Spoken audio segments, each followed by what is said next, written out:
గుంటూరు పశ్చిమ నియోజకవర్గం టీడీపీ అభ్యర్థి గల్లా మాధవి విస్తృత పర్యటనలు చేపట్టారు. ఉదయం గోరెంట్ల శ్రీ వెంకటేశ్వర ఆలయాన్ని సందర్శించి గల్లా మాధవి ప్రత్యేక పూజలు చేశారు. అనంతరం గుంటూరులోని అమరజీవి పొట్టి శ్రీరాములు 124వ జయంతి వేడుకల్లో పాల్గొన్నారు. హిందూ కళాశాల కూడలిలోని శ్రీ పొట్టి శ్రీరాములు విగ్రహానికి గుంటూరు నియోజకవర్గం పశ్చిమ అభ్యర్థి గల్లా మాధవి పూలమాలలు వేసి నివాళులర్పించారు. ఆంధ్ర రాష్ట్ర సాధన కొరకు అమరణ నిరాహార దీక్ష చేసి ప్రాణాలర్పించిన మహాపురుషుడని గల్లా మాధవి కొనియాడారు.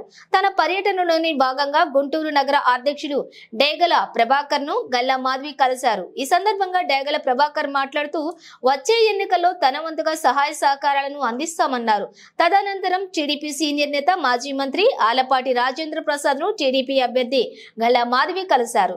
ఈ సందర్భంగా ఆలపాటి మాట్లాడుతూ వచ్చే ఎన్నికల్లో భారీ మెజారిటీతో విజయం సాధించాలన్నారు. మొదటిసారిగా ఎన్నికల్లో పోటీ చేస్తున్న తనకు ఆలపాటి మద్దతు తెలపడం పట్ల గల్లా మాధవి సంతోషం వ్యక్తం చేశారు.